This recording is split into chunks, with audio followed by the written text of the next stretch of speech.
I actually forget. Okay, so just a second, मैं like इसका jargon paste करती हूँ.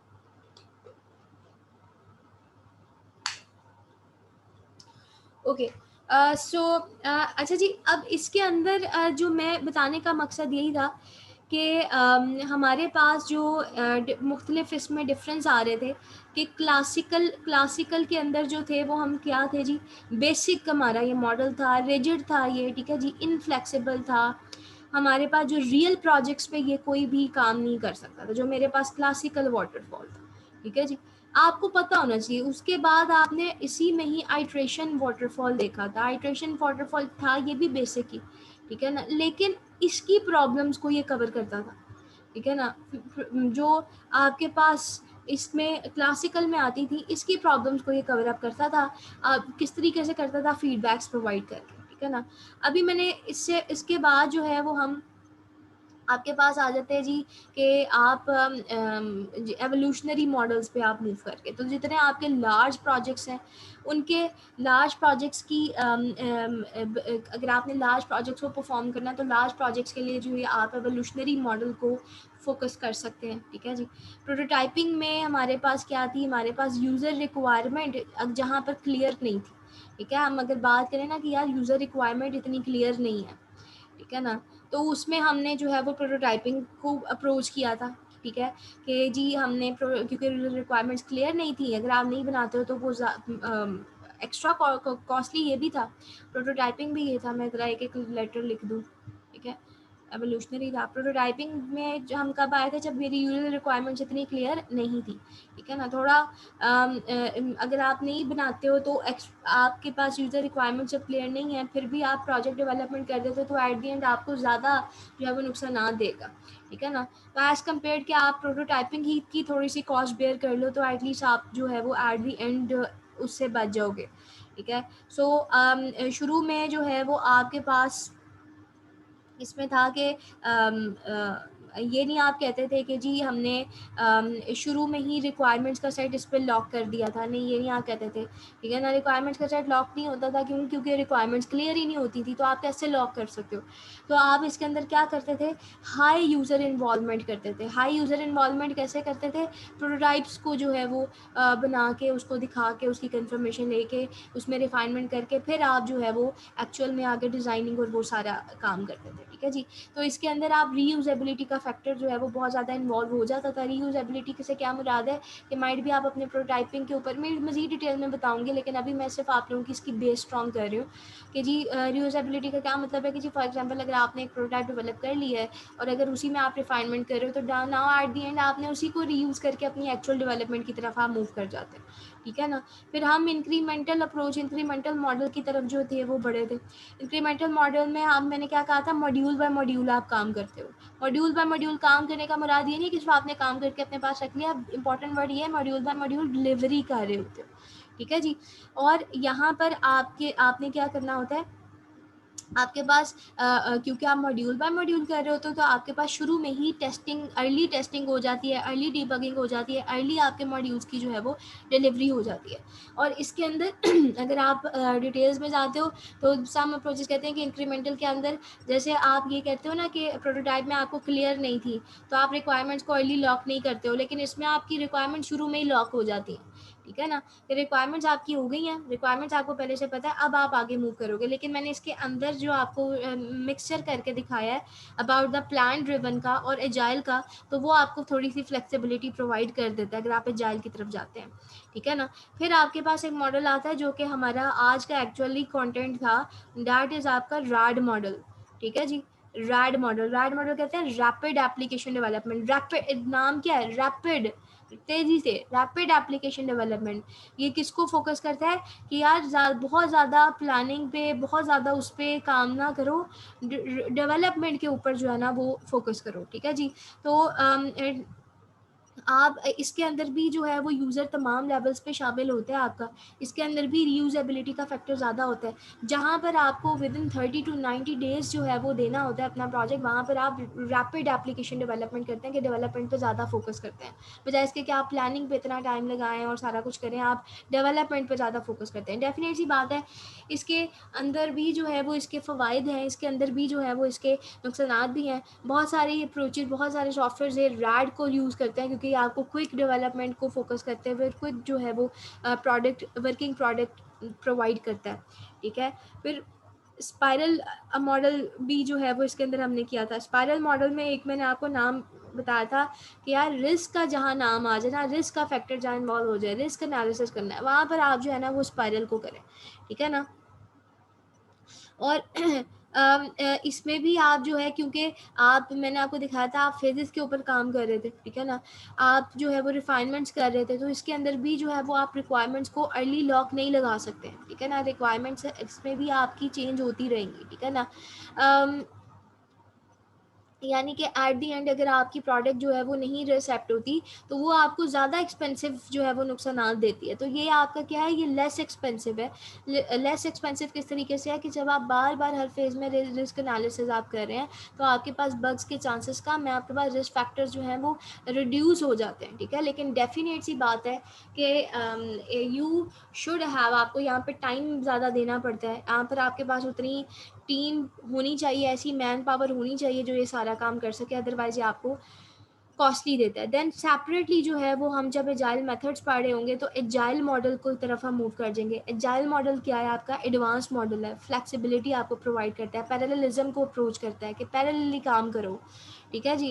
आप जो है वो अपने होल प्रोसेस को किस पे, स्प्रिंट्स में डिवाइड कर दे। तो ये वर्ड है स्प्रिंट्स, जैसे स्पाइरल एक वर्ड है ना, गोल गोल घूमना, इसी तरह स्प्रिंट्स एक वर्ड है। लेकिन मैं इसमें आपको ये कहूँगी कि ये समझे कि आप इंक्रीमेंट्स में फ़िलहाल पूरे प्रोसेस को डिवाइड कर देते हैं। तो ये आपको फिंगर टिप्स पे होनी चाहिए ये सारी चीज़ें। और ये कब पता लगेगी, जब आप इसको डिटेल में पढ़ोगे यार, इसको पढ़ लो, आप लोगों की मेहरबानी। इंक्रीमेंटल में आपको ये सारी चीज़ें यहाँ पर दी हुई हैं, नोट्स में एवरीथिंग आपको प्रोवाइड की गई है, ठीक है।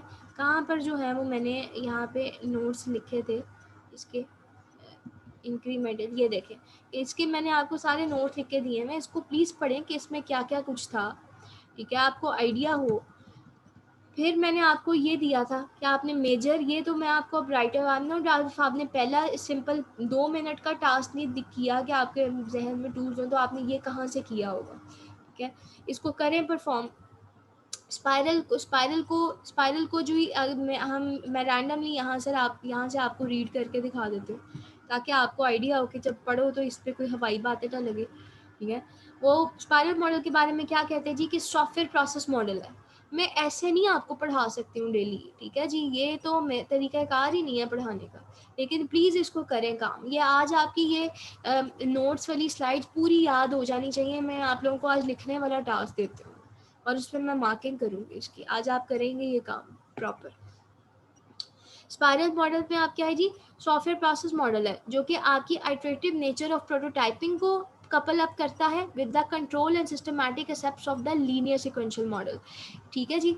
आपके लीनियर सीक्वेंशियल मॉडल आपको क्या देता है, कंट्रोल प्रोवाइड करता है, सिस्टमैटिक एस्पेक्ट्स उसके आपने उठाने हैं। आपने इस लीनियर की पूरी लीनियर की नेचर नहीं उठा लेनी, लीनियर मॉडल नहीं फॉलो करना, उसके जितने कंट्रोल एंड सिस्टमैटिक एस्पेक्ट्स हैं आपने सिर्फ उनको डील करना है, और प्रोटोटाइपिंग की आइटरेटिव नेचर उठानी है, और इनको कपल अप करके जो है वो हमारे पास स्पाइरल की नेचर प्रोड्यूस होगी।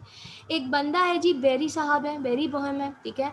उन्होंने स्पाइरल मॉडल को मेंशन किया था, अपना एक पेपर लिखा था 1986 में, ठीक है। और उन्होंने स्पाइरल की पूरी डायग्राम वगैरह डायग्रामेटिकली उसको एक्सप्लेन किया था। जो हम आगे स्पाइरल की डायग्राम्स बनेंगे देखेंगे, वो इन साहब ने जो है वो की थी। फिर आगे उसके अंदर मजीद अमेंडमेंट्स आती गई। आप स्पाइरल की सिंपल डायग्राम्स भी देखेंगे, आप स्पाइरल की कॉम्प्लेक्स डायग्राम्स भी देख रहे होंगे। इट डिपेंड्स कि कौन उसको जो है वो किस तरीके से ले रहा है। स्पाइरल मॉडल को जो आप मेटा मॉडल भी कहते हैं, क्यों कहते हैं, क्योंकि जितने बाकी लाइफ साइकिल मॉडल्स हैं उनके तमाम एडवांटेजेस ही अपने अंदर पिक करता है और एक अपने प्रोजेक्ट को लेकर चल रहा होता है।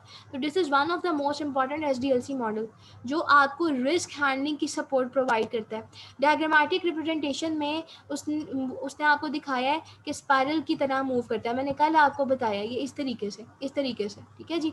तो लाइक स्पाइरल, एक स्पाइरल है विद मैनी लूप्स पे लूप्स जो है, ये एक स्पाइरल ये होता है ना, जैसे कार्टून्स में हमें दिखाते थे कि वो नींद में पता नहीं कहाँ पुरानी दुनिया में चला गया, तो ऐसे करके आपको वो दिखा देते थे, ठीक है ना, वो हिप्नोटाइज जो कर रहे होते थे।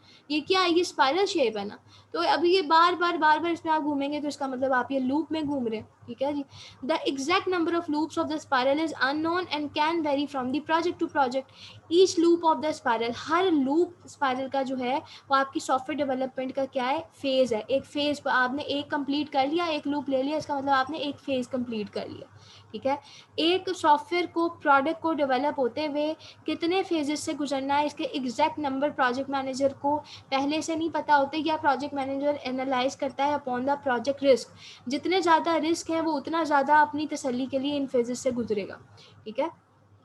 As project manager dynamically determines the number of phases, पहले से नहीं पता होता, डायनामिकली आइडिया लगाता है कि okay now at this point अब मुझे मजीद कितने फेजेस पे मजीद गुजरना पड़ेगा, अब मुझे कितना और इसको रिफाइन करना पड़ेगा। तो इस मॉडल में प्रोजेक्ट मैनेजर के ऊपर बहुत ज़्यादा जिम्मेदारी होती है, क्योंकि ही इज़ द वन जिसने इंपॉर्टेंट रोल प्ले करना होता है अपनी प्रोडक्ट को स्पाइरल फॉर्म में आगे ले जाने के लिए, फेज बाय फेज। ना वो एक्स्ट्रा फेज लगाएगा तो कॉस्ट इंक्रीज कर रही है, ठीक है ना।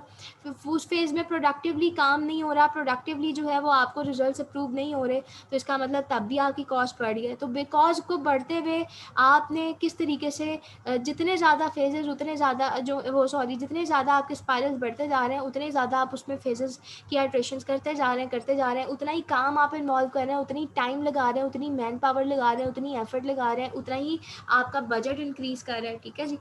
तो you have to decide very very very thickly कि आपने कैसे जो है वो इसको इसके ऊपर परफॉर्म करना है।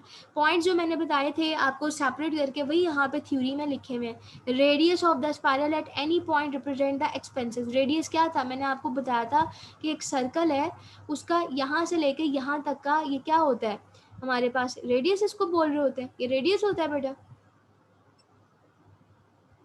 ये रेडियस होता है। Yes ma'am, this is ready.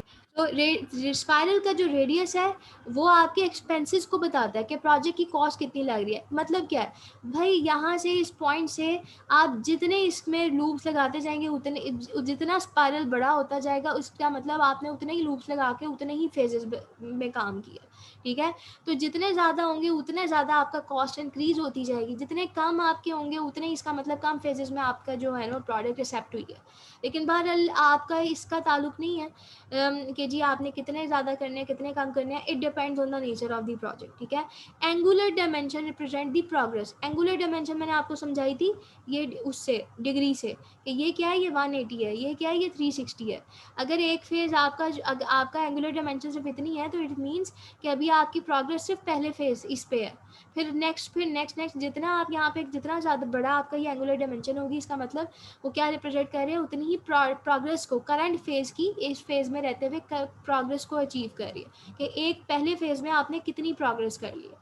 Her phase जो है, हर फेज़ आपका ये जो है ना एक पूरा फेज़ वो किस पे डिवाइड हुआ हुआ है, 4 4 क्वाड्रेंट। क्वाड्रेंट। वेरी नाइस, शाबाश, 4 क्वाड्रेंट्स पे डिवाइड हुआ हुआ है, ठीक है। ये पढ़ के आपको देखना था, मैंने इस जुबानी सारा बता दिया हुआ था आपको। और फंक्शंस जो थे वो 4 क्वाड्रेंट्स के क्या थे कि आप कौन कौन से ऑब्जेक्टिव्स इस पे मीट कर रहे थे। एक मिनट, थोड़ा मैं नीचे कर लूँ, कौन कौन से ऑब्जेक्टिव्स आप इस पे मीट कर रहे थे, ठीक है। वो कहते हैं कि पहला क्या था, objectives determination, identify alternative solution. इसमें आप क्या करते थे, कस्टमर से रिक्वायरमेंट्स गैदर करते थे, उसके ऑब्जेक्टिव्स को आइडेंटिफाई करते थे, करना क्या चाह रहे हैं उसको मज़ीद एलैबोरेट करते थे, उस एलैबोरेशन से उसको एनालाइज करते थे। और ये काम आपने जो है वो हर फेज़ के शुरू में करना है। फेज़ ये नहीं कि इधर भी करना है, फेज़ ये नहीं कि इधर भी करना है। फेज़ का मतलब क्या है कि every time you are taking this phase, ये काम आपने हर फेज़ के शुरू में करना है। क्यों? क्योंकि every time eight the end of each phase वो आपको कस्टमर रिफाइनमेंट्स बता रहा होता है, कस्टमर की अप्रूवल आती है, थम्स अप थम्स डाउन आता है।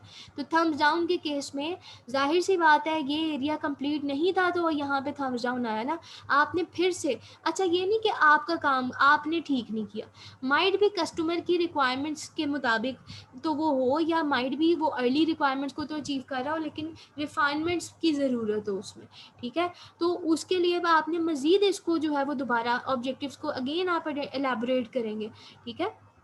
और ऑल्टरनेटिव सॉल्यूशंस भी क्या है कि जो आपने चूज़ किया उसके क्या सॉल्यूशन, अगर ये नहीं काम करता तो हम किसकी तरफ बढ़ेंगे, ठीक है। कि अगर इसके अंदर ये नहीं काम करता या ये अगर काम कर जाता है तो उसमें ये रिस्क आ सकते हैं। ठीक है। तो फिर अल्टरनेट सोल्यूशन हमारे पास क्या होगा, ये चीज़ें डिस्कस करेंगे। फिर सेकंड उसमें आपके पास क्या आ जाता है, आप आइडेंटिफाई करते हो और रिस्क को, रिस्क आइडेंटिफाई करने के बाद आप उसको रिजॉल्व कर रहे होते हो। अब इस सेकंड फेज में यानी कि आपका जो सेकंड क्वाड्रेंट है उसमें आपने तमाम पॉसिबल सोल्यूशन जो पीछे एवेलुएट किए होते हैं उनके बेस्ट पॉसिबल सोल्यूशन देखते हो, ठीक है। और उसमें रिस्क एसोसिएट करते जाते हो हर सोल्यूशन के साथ, या आपने जो सोल्यूशन आइडेंटिफाई किया होता है उसमें आप रिस्क देते जाते हैं, जिसमें ये रिस्क हो सकता है, इसके अंदर ये रिस्क हो सकता है, ठीक है जी। And the risk are resolved using the best possible strategy, आपने रिस्क को जो है वो क्या करना है, रिजॉल्व करना है। ओके ठीक है, वी हैव दैट राइट। अच्छा, रिजॉल्व करना है। और इस क्वाड्रेंट के एंड में, इस क्वाड्रेंट के कौन से क्वाड्रेंट के, इस क्वाड्रेंट के एंड में उसने आपको जब डायग्राम दिखेगी तो ये कि थोड़ा सा आपको यहाँ पे फेज दिखेगा। इस क्वाड्रेंट के एंड में फेज में रिस्क तो आप कर ही रहे हो, जो सोल्यूशन आपने आइडेंटिफाई किए, आपने जो पर्टिकुलरली देख एनालाइज किया ना, यार ये चीज़ थोड़ी ठीक रहेगी, उसकी बेस पर आपने उसकी प्रोटोटाइप भी बना ली। जाहिर है जब एक चीज़ आपने सारे सोल्यूशन एनालाइज कर लिए, सारे सोल्यूशन में से आपने बेस्ट पॉसिबल सोल्यूशन भी सिलेक्ट कर लेना है, उससे उस बेस्ट पॉसिबल सोल्यूशन से रिलेटेड आपने रिस्क भी एसोसिएट कर लिए, आइडेंटिफाई कर लिए, और रिस्क को सॉल्व करने के लिए भी आपने बेस्ट पॉसिबल स्ट्रैटेजी अपने पास पहले से तैयार करके रख ली। तो इसमें अब आप अगले फेज में जाने से पहले जाहिर सी बात है उस सोल्यूशन के ऊपर प्रोटोटाइप भी बिल्ड कर लेंगे कि यार ऐसा दिखेगा, ठीक है। इसमें कोई रट्टे वाली बात नहीं है, ये कॉमन सेंस की बात है। फिर उसके बाद आपके पास थर्ड फेज एंटर होता था, जिसके अंदर आप जी क्या कर रहे होते थे, रिव्यू कर रहे सॉरी डेवलप कर रहे होते थे next version of the product. तो थर्ड क्वाड्रेंट के अंदर आपके पास क्या आएगी, identified features are developed and verified through testing and at the end of the third quadrant next version of the software is available. यानी कि आपके पास अब अगला वर्जन जो कि पिछली चीज़ों के मुताबिक है, रिफाइनमेंट पिछली रिफाइनमेंट के मुताबिक है, अगला वर्जन यहाँ पे तैयार है। अब जब ये वर्जन तैयार है ना, किसकी बारी आएगी भाई, कस्टमर को दो, रिव्यू करे, कस्टमर एवेलुएट करे, ठीक है ना। फिर उसके बाद फोर्थ क्वाड्रेंट आता है कि customer evaluate the so for developed version, ये जो अभी डेवलप्ड हुआ है उसको एवेलुएट करता है। और इस फेज के एंड में planning for the next phase start होती है कि क्या ये हमारी गोल तक पहुंच पाया है, या ये उससे भी, उससे तो नॉर्मली बुरा नहीं बनता, लेकिन मैं ऐसे ही समझाने के लिए कह रही हूँ कि थम्स अप थम्स डाउन, ठीक है ना। और अगले की प्लानिंग देता है कि अब मजीद हमने इसको किस तरीके से रिफाइन करना है, ठीक है। फिर हम वही काम नेक्स्ट फेज में करते हैं, लेकिन मजीद चीज़ों को अवॉल्व करते हुए, मजीद चीज़ों को एक्सप्लोर करते हुए, मजीद चीज़ों को, मजीद फीचर्स को जो है वो हम अचीव करते हुए आगे जा रहे होते हैं। रिस्क हैंडलिंग का फैक्टर जो उसने यहाँ पर बताया था, उसमें वो आपको कहता है कि रिस्क एक ऐसी एडवर्स सिचुएशन है जो आपकी successful completion of software project को बहुत बुरी तरह, या इट्स अ फैक्टर कि वो अफेक्ट कर सकती है, ठीक है। और स्पाइरल का सबसे इम्पॉर्टेंट फीचर ही यही है कि ये आपके प्रोजेक्ट में जो अननोन रिस्क जो माइट इन बिटवीन आ सकते हैं, माइट एट द एंड आ सकते हैं, वो स्टार्ट में ही एनालाइज करने में हेल्प आउट करता है, ठीक है ना। तो such risk resolutions are easier done by developing a prototype. और जब आपको रिस्क पहले से एनालाइज आपने कर लिया, उस पर टाइम लगा लिया, तब आपकी प्रोटोटाइप उसी लिहाज से होगी। ऐसे नहीं होगा प्रोटोटाइप डेवलप करने के बाद आपको पता लग रहा है कि यार अगर ये ऐसे हो गया तो ये मसले आ सकते हैं, ये रिस्क इसमें इन्वॉल्व हो सकते हैं, या उसके दौरान आपको पता लग रहा है कि हमने तो इसको एक्सेप्ट कर लिया, तो हमारे पास तो इतनी टेक्नोलॉजी नहीं है कि हम इसको जो है वो आगे लेकर जा सकें। इस टेक्निकल रिस्क आपके, फिर जितने भी आपके फेसिबल रिस्क आ जाते हैं, फाइनेंशियल, सब इसमें आप देख रहे होते हो। स्पाइरल मॉडल्स कॉपिंग अप, कॉपिंग अप किसको कहते हैं, जिससे आप यानी कि कॉप अप समझते हो, लाइक क्या इसको उर्दू में कहना चाहिए, जी मैम, जैसे कोई फ्लैश हो गया, कोई चीज छोटी सी आ जाए अंदर, नासिर आपकी नया नया आवाज़ विंडो बहुत खुल कम है, जाए, आपकी आवाज़ बहुत कम है। जैसे ये आ गया। जी मैम। मुझे आवाज़ बहुत कम है, इस वजह से समझ नहीं आया। जैसे फॉर एग्जांपल कोई सिचुएशन गड़बड़ हो गई है, तो आप उसके साथ फटाफट कोई उसको सोल्यूशन करने के लिए ना कोई काम शाम करो, तो इसको कहते हैं आपने सिचुएशन के साथ कैसे कॉप अप किया, ठीक है। मुझे आई एम सॉरी, मुझे इसका एग्जैक्ट उर्दू का मतलब नहीं इस टाइम आ रहा, हालांकि आना चाहिए, लेकिन मुझे इस टाइम याद नहीं आ रहा कॉपिंग अप को मुझे किस तरीके से बताना चाहिए, बट आई होप सो कि आपको समझ आ गई हो कि क्या रिस्क के साथ कॉप अप करता है, by providing the scope of to build a prototype at every phase. ठीक है ना, आप जो बनाने जा रहे हैं उसका स्कोप आप पहले से डिफाइन कर लेते हैं, आप क्योंकि आप रिस्क एनालाइज कर लेते हैं, आपको पता होता है कि इस चीज़ को आप जब बनाओगे तो आपके क्या क्या रिस्क इन्वॉल्व हो सकते हैं सॉफ्टवेयर डेवलपमेंट के अंदर। आप इसमें हेल्प आउट लेते हो, ये प्रोटोटाइपिंग के लिए प्रोटोटाइपिंग मॉडल का फीचर उठाते हो। प्रोटोटाइपिंग मॉडल के अंदर भी क्या था, क्योंकि प्रोटोटाइप आपकी रिस्क हैंडलिंग में ही हेल्प करता है। ठीक है जी, प्रोटोटाइपिंग मॉडल के अंदर भी जो है वो आपकी रिस्क हैंडलिंग थी, बट रिस्क कंप्लीटली अगर आपको एक होती है चीज़ कि प्रोटोटाइप बनाने के बाद आपको रिस्क हैंडल हो। प्रोटोटाइप ने रिस्क तो हैंडल करने ही करने, ये तो फैक्टर इसका है ही, लेकिन प्रोटोटाइप बना ली, इसको देख के आपको पता लग रहा है कि यस ये तो ये रिस्क जिसके अंदर आ सकते हैं। ठीक है, लेकिन बिफोर आप एक्चुअली डेवलपमेंट शुरू करने से पहले ही आप अपने रिस्क को कम्प्लीटली आइडेंटिफाई कर लें, ये एक बहुत बड़ा टास्क है, एक बहुत बड़ा फ़ायदा, एक बहुत बड़ा रिलीफ है आपके लिए कि आपको डेवलपमेंट के बाद नहीं, अच्छा चलो प्रोटोटाइप भी एक्सेप्ट हो गई, ठीक है, अब डेवलपमेंट करने बैठे इस प्रोटोटाइप के अकॉर्डिंग तो पता लग रहा है यार ये तो ये मसले इसके अंदर आ रहे हैं। ठीक है, बट इन रियल लाइफ अगर हम देखते हैं तो आप इवन ये सारी चीज़ें अप्रोच करने के बाद भी आप इसमें कंफर्म नहीं बता सकते हैं कि हाँ जी भाई अब क्योंकि मैंने स्पाइरल को चूज़ किया है, मैंने शुरू में भी एनालाइज कर लिया, मैंने प्रोटोटाइप की मदद ली ही इसलिए थी कि मुझे इसको देखते ही पता लग जाए कि मैं जब इसको एक्चुअल चीज़ बनाऊंगा तो उसके अंदर क्या रिस्क आ सकते हैं। अब जब मैं डेवलपमेंट फेज में दाखिल हो रहा हूँ तो मुझे कोई मसले नहीं होंगे। ठीक है ना, लेकिन रियल लाइफ में रिस्क है, रिस्क में अगर even during the development and even the after the development. ठीक है ना, या माइट भी जब आपका काम शुरू हो रहा है। ठीक है, तो समहाउ ये चीज़ें जो है ना, आप क्या करते हो, प्रोटोटाइपिंग मॉडल को इस वजह से आप थोड़ा सा यहाँ पे हटाते हो कि यार क्योंकि इसमें we can not use the prototyping model. क्यों? क्योंकि प्रोटोटाइपिंग मॉडल आपको सिर्फ एंगल्स दे रही होती है, before the start of the model, before the end of the model, और माइट भी इन डेवलपमेंट फेज, और माइट भी इसमें भी आपको नहीं पता कि आफ्टर डेवलपमेंट फेज भी आपके रिस्क आ जाएंगे, क्योंकि रियल लाइफ में आ जाते हैं। ठीक है, तो स्पाइरल मॉडल आपको क्या हेल्प करता है कि आप हर फेज में जो है वो ये काम, in each phase of the spiral model the features of the product dated, जो फीचर्स हैं वो आप एनालाइज करते हो, उनको अंदाज़ा लगाते हो कि इसके ऊपर क्या किस तरीके से बिल्डिंग होगी, and the risk at that point and time are identified and are resolve through prototyping.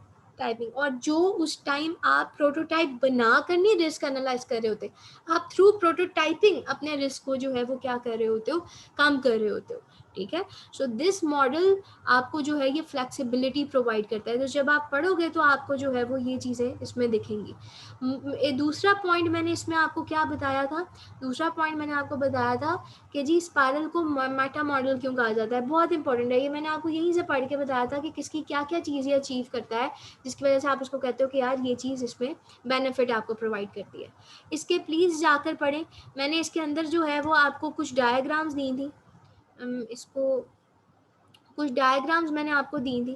ठीक है, और मैंने आपको ये डायग्राम बनाने के बाद ईजीएस्ट डायग्राम भी हैंडमेड भी बना के दिखाई, और इसका भी मैंने आपको जो है वो थ्योरी इसमें दी थी कि जो मैंने आपको पढ़ के बताई थी, ये भी बड़ी इंपॉर्टेंट और ईजीएस्ट लिखी हुई है। आप होल का अगर कॉन्सेप्ट चाहिए थोड़ा सा तो आप ये पढ़ सकते हैं।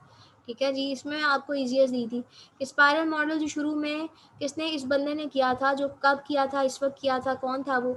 स्पाइरल मॉडल जो है वो सॉफ्टवेयर डेवलपमेंट एंड इन्हांसमेंट का एक मॉडल है। ठीक है जी, और सबसे ज़्यादा इसकी मेन करेक्टरिस्टिक्स क्या हैं कि इसने सारी चीज़ों के अच्छे पॉइंट्स उठाए हुए हैं। ठीक है, डायग्राम में आपको यहाँ पे शो हुआ हुआ है। ठीक है जी, अच्छा जी, यहाँ कहाँ से इसका डिटेल शुरू किया था मैंने, यहाँ से किया था, बाकी सारी मैंने बातें लिखी थी। ठीक है, द स्पाइरल मॉडल क्या है, एक incremental risk oriented life cycle है। अगर आप ये नाम लिख देते हैं तो इसका मतलब कि आप ओवरऑल बात कर लें, आपने बात ही खत्म कर दी, सब चीज़ों का बता दिया आपने। ठीक है, 4 मेन फेजेस हैं, ये 4 मेन फेजेस हमने डिस्कस कर लिए हैं। ठीक है जी, फर्स्ट फेज़ में हमने क्या करना है, ये हमने डिस्कस किया। सेकंड फेज़ में क्या करना है, ये डिस्कस किया।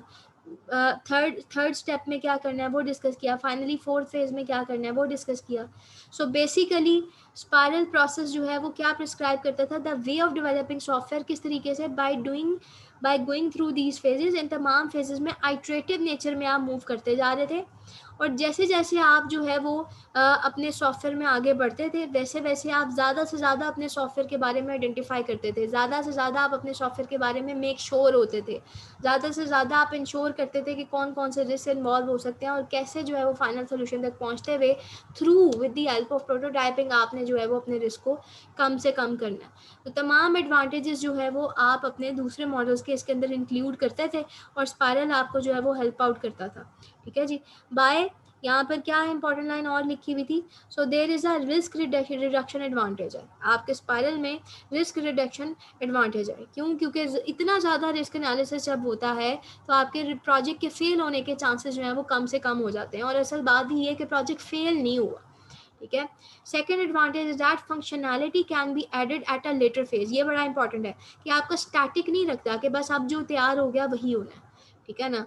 आप क्योंकि फेज बाय फेज आप मूव कर रहे हैं, तो इवन प्रोटोटाइपिंग के बाद भी आप उस पर क्या कर सकते हो, मज़ीद जो है वो एनहांसमेंट उसके अंदर कर सकते हो. लेटर फेजेस में भी आप जो है वो उसके अंदर एनहांसमेंट कर सकते हो. ठीक है.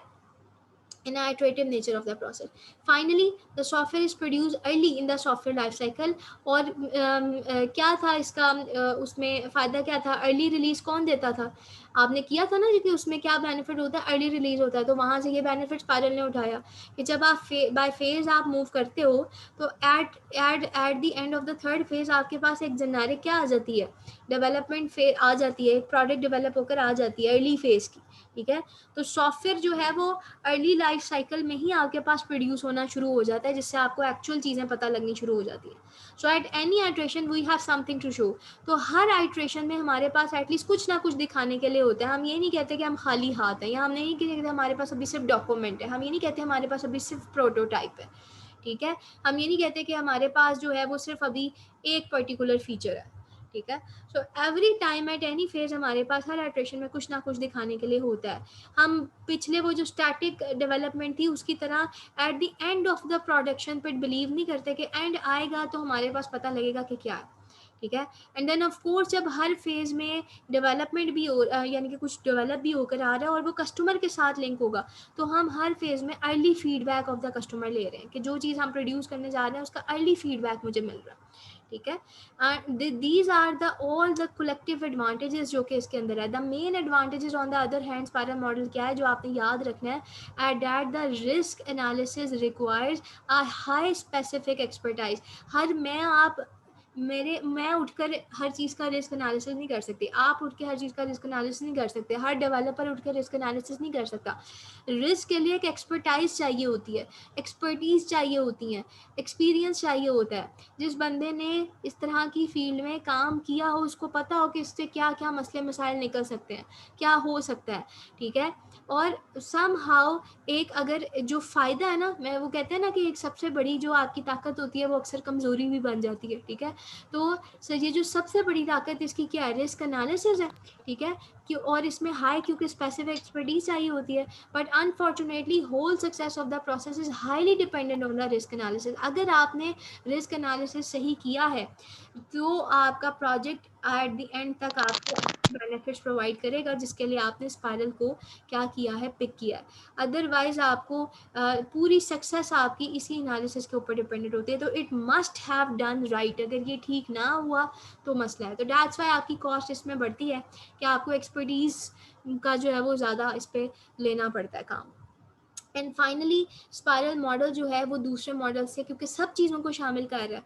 ठीक है. स्पेशली अगर हम वाटरफॉल का अंदाज़ा लगाएं, मिसाल लें, तो वाटरफॉल तो बेचारा सीधा साधा है ना. ठीक है ना. तो उससे बहुत ज़्यादा स्पायरल आपका कॉम्प्लेक्स है. ठीक है. तो इसीलिए इसको इम्प्लीमेंट करना क्या है, कॉस्टली भी है. बट वही बात आ जाती है, if you think it is going to it is a need for your project to analyse the risk time to time, तो you have to pick it. Spiral models के सेक्टर्स यहाँ पर मैंने डिवाइड कर दी हैं, लिख के भी दिखा दी हैं शॉर्ट में. डिटेल मैंने आपको खुद पढ़ा दी है कि अब तो पढ़ लेना. ठीक है जी. यहाँ पर एग्जांपल जो है वो दी हुई है एक कि किस तरह के सॉफ्टवेयर्स के अंदर जो है वो स्पायरल का इस्तेमाल ज़रूरी है. ठीक है. फिर आपके पास एक स्ट्रैटेजी आती है विन विन स्पाइरल मॉडल की, ठीक है। एक स्पाइरल होता है win win spiral model. Win win strategy आप सेपरेटली अगर पढ़ें तो आपको आइडिया होगा कि विन विन सिचुएशन क्या होती है। विन विन सिचुएशन होती है ना तुम हारो ना मैं हारो, तो हम दोनों की बात हो जाए, यानी कि झगड़ा हो गया। जैसे I don't want to talk about it क्योंकि इसकी बहुत डिटेल्ड जाएगी, ठीक है। लेकिन बहरहाल चले, मैं उस एग्जांपल को नहीं लेती, मैं अभी रिसेंट जो इसराइल और फ़लस्तीन का चल रही है मैं उस एग्जांपल में ले रही हूँ। I don't need to talk about it, मुझे उसकी एग्जांपल नहीं, जब मिसाल दे रही हूँ कि लेट्स सपोज कि मेरा और तुम्हारा किसी बात पे जो है ना वो झगड़ा है, ठीक है ना, कि नहीं भी मैं कहता हूँ कि ये चीज़ें हों, आप कहते हो ये नहीं, ये चीज़ें नहीं हो सकती, ये चीज़ें हो सकती हैं जी। तो हम बजाय इसके कि अलग हों या किसी एक एट दी एंड उसमें पहुँचे ही ना, हम क्या कर लेते हैं, हम ऐसी चीज़ों को डिसाइड कर लेते हैं जिसमें ना तुम्हारा ज़्यादा नुकसान है, मेरी भी ख्वाहिश पूरी हो रही है, तुम्हारा भी ज़्यादा नुकसान नहीं है, ठीक है ना। तो यहाँ विन विन, इसको हम कहते हैं विन विन सिचुएशन, के दोनों के फ़ायदे के बिल्कुल साथ के हम चल मैम, रहे हैं, ठीक है। बिल्कुल अल्फाज में। अब वो विन विन सिचुएशन हमारे पास क्या आ रही है, वो विन विन सिचुएशन आ रही है ना हमारा कस्टमर का नुकसान हो रहा है, ना हमारा जो है वो डेवलपर का नुकसान हो रहा है, हम दोनों के साथ जो है वो चल रहा है। ऐसी मेथोडोलॉजी लेकर चल रहे हैं कि जिसमें हम विन विन सिचुएशन को कर रहे हैं, ठीक है जी। तो स्पाइरल मॉडल में भी जो है वो विन विन सिचुएशन आती है। यहाँ पर जैसे फॉर एग्जांपल आपको ये इसका आइडिया होना चाहिए कि जो विन विन स्पाइरल मॉडल है इन सॉफ्टवेयर इंजीनियरिंग मेथोडोलॉजी, ये रिसेंट एग्जांपल है सॉफ्टवेयर इंजीनियरिंग मेथोडोलॉजी की। तो win win spiral software engineering methodology जो है वो बोहेम स्पाइरल मेथोडोलॉजी जो कि अभी हमने पढ़ी है उसकी एक्सपेंशन है, उसी को मज़ीद आप एक्सपैंड कर दें, ठीक है। कैसे एक्सपैंड कर दें कि आप उसके अंदर जो है ना वो प्रायोरिटीज़ लगा दें कि यार ये this is your priority, this is your priority, this is your priorities, कि एट दी एंड ये ना हो कि सिर्फ डेवलपर साइड का प्रोजेक्ट मैनेजर्स का नुकसान हो रहा है और कस्टमर के फ़ायदा हो रहा है। We have to take a win win situation, ठीक है जी। और हम क्या कहते हैं कि at the beginning of each spiral cycle and by introducing intermediate goals, वो जो आप देखोगे ना डायग्राम में काफ़ी चीज़ें जो है वो इन्हांस हुई होंगी, वो हर एक ने अपने अपने लिहाज से चीज़ें ऐड की होंगी। एट द हर स्पाइरल साइकिल के बिगिनिंग में ही, at the start of the beginning और बीच में हम अपने कुछ इंटरमीडिएट गोल्स रख लेते हैं कि यार ये होना लाजमी है। वो जो इंटरमीडिएट गोल्स हैं या वो जो शुरू में हमने अपने लिए जो है वो सेट की हैं प्रायोरिटीज़, उसको यहाँ पर इस लैंग्वेज में बोला जाता है एंकर पॉइंट्स। क्या बोला जाता है? Anchor points. ये आगे आएगा भी, मैं आगे इसको मज़ीद डिस्कस करूँगी, ठीक है। जैसे मिसाल ले लेते हैं इसकी कि जी ये आपके पास जो है ना वो विन विन स्पाइरल मॉडल के क्या है फेजेस हैं, कि हर उसके अंदर जो है जैसे आइडेंटिफिकेशन ऑफ स्टेक होल्डर्स आप यहाँ पर कर रहे हो या आपने प्रायोरिटी रख ली, identification of win condition sorry, reconciling of establishment of objectives, evaluation भी आप यहाँ पर इन्वॉल्व कर सकते हैं, definition of production and process कर सकते हैं, फिर वैलिडेशन एंड वेरिफिकेशन आप यहाँ पर लेकर आ सकते हैं, ठीक है। So you are introducing the points, various points जिसके थ्रू जो है वो आप विन विन स्पाइरल मॉडल को अचीव कर रहे हैं। तो वो स्पाइरल मॉडल के बारे में कहते हैं कि it is a repetitive nature of prototyping model, ये हमने देख लिया, ठीक है ना, और तमाम उस पर हमारा कंट्रोल होता है, ठीक है। तो स्पाइरल मॉडल को हम मेटा मॉडल, की सारी पुरानी बातें आ गई कि वाटरफॉल मॉडल क्यों, उसको क्या लेता है, एवोल्यूशनरी मॉडल से क्या ले रहा होता है, प्रोटोटाइपिंग अप्रोच से वो क्या ले रहा होता है, ठीक है। ये सारी बातें जो है वो हमारी उसमें आ गई। जब हम एक्चुअल प्रैक्टिस कर रहे होते हैं, जैसे वो यहाँ पर लिखता है for obtaining the project requirements customer communication बहुत इंपॉर्टेंट है और स्पाइरल मॉडल का लाजमी जुज़ है। कस्टमर कम्युनिकेशन तो हर एक का ही है, लेकिन स्पाइरल मॉडल में हम जिस अचीवमेंट के साथ चल रहे हैं उसमें बहुत ज़रूरी है। तो विन विन मॉडल क्या सजेस्ट करता है कि आपको बड़ी अच्छी और प्रॉपर कम्युनिकेशन प्रोवाइड करता है। निगोशिएट आप इस तरीके से करते हो कि किसी एक का ना मुसलसल नुकसान हो रहा होता है, ना किसी एक का मुसलसल फ़ायदा हो रहा होता है। तो एक्चुअल प्रैक्टिस में आप प्रोसेस को निगोशिएट कर रहे होते हो कि सिंपली मीन्स क्या है कि आप किसी जगह पे कस्टमर को कॉम्प्रोमाइज़ करना पड़ता है, किसी जगह पे डेवलपर को कॉम्प्रोमाइज़ करना पड़ता है ना, एक साइड पूरी ऊपर नहीं जा रही होती, ना एक साइड का पूरा नुकसान हो रहा होता है। और एक चीज़ पे बोथ कॉम्प्रोमाइजिंग के साथ दोनों साइड्स जो है वो क्या होती हैं, एग्री होती हैं और आपने सक्सेसफुल नेगोशिएशन को जो है वो अकर करते हो, और इसको आप कहते हो विन विन सिचुएशन होगी। कस्टमर के विन का क्या मतलब है कि कस्टमर को जो ये नहीं कि जितनी हवाई बातें उसने किया वो सारी हो जाएंगी, जितनी वो चीज़ें लेकर आया कि मुझे ये चाहिए उसका मोस्ट ऑफ द रिक्वायरमेंट्स उसकी फुलफिल हो रही होती हैं, तो कस्टमर की ये इसके अंदर एक्सेप्टेंस आती है। डेवलपर की विन का क्या मतलब है कि आप जो कस्टमर ने रिक्वायरमेंट्स दी हैं वो रियल ग्राउंड्स के ऊपर जो है वो मैक्सिमम वर्क आप कवर अप कर रहे होते हो, ठीक है। Getting the work done by fulfilling the realistic requirement. Realistic requirement समझते हो ना, कि आप मुझसे कहो कि ये भी हो जाए, ये भी हो जाए, ये भी हो जाए, तो ये तो नहीं हो सकता सारा कुछ, लेकिन रियलिस्टिक रिक्वायरमेंट ज़रूर अचीव हो सकती हैं और कस्टमर सेटिस्फाई भी हो। ये ना हो कि आप कहो भाई नहीं ये रियलिस्टिक है और कस्टमर मुंह बना के चला जाए कि नहीं भाई मैं तुमसे नाराज़ हूँ, कट्टी है हमारी, तुम मेरे साथ में काम नहीं कर सकते, ठीक है। नहीं तो अचीव उसके बजट के अकॉर्डिंग डेडलाइन प्रॉपर उसको मिले, तो ये डेवलपर की विन है, ठीक है। तो eight the beginning of each pass of the spiral, phase नहीं कह रहा, each pass of the spiral हम निगोशिएट करते हैं और उस सिचुएशन के मुताबिक जो है वो हम स्पाइरल को विन विन सिचुएशन में आगे लेकर चलते हैं, ठीक है। तो अब आई होप तो आपको आइडिया हो गया हो कि विन विन सिचुएशन जो है वो इसके अंदर क्या इसका मतलब है। अब आगे वो क्या कह रहे हैं कि जी आप जब पढ़ोगे आगे तो वो कहते हैं इसमें क्या आ रहा है, पहला पॉइंट आप स्टेक होल्डर्स को आइडेंटिफाई करते हो। दूसरा पॉइंट क्या आ रहा है, जो डायग्राम बनी हुई है ना, ये सारे पॉइंट्स यहाँ पर लिखे हैं। Determination of stake holders to make a great efforts to achieve an objective win condition. ज़ाहिर है आप तमाम जितने मुंह उतनी बात नहीं, तमाम स्टेक होल्डर्स को की रिक्वायरमेंट्स को आप अचीव नहीं कर सकते हैं, तो आप मैक्सिमम एफर्ट लगाते हैं, कस्टमर के साथ डिस्कस करते हैं कि all of these are requirements of the all stake holders, but we can't do this thing in one system, तो वी हैव दिस लिस्ट, और आप विन कंडीशन के साथ जो है वो इस चीज़ को आगे लेकर चल रहे होते हैं, ठीक है जी। लेस देन 1 मिनट रह गया, दोबारा ज्वाइन कर लीजिएगा।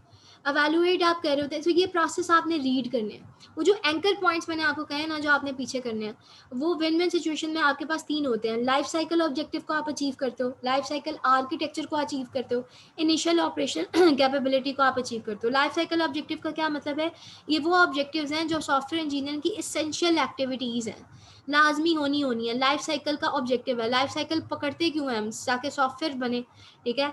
लाइफ साइकिल आर्किटेक्चर क्या डिफाइन करता है, वो तमाम objectives life cycle date can be produce with all the objective data set. मैं इसको एक्सप्लेन करती हूँ, आप पहले ज़रा प्लीज़ दोबारा ज्वाइन कर लें ताकि मेरी बात बीच में ना कटे।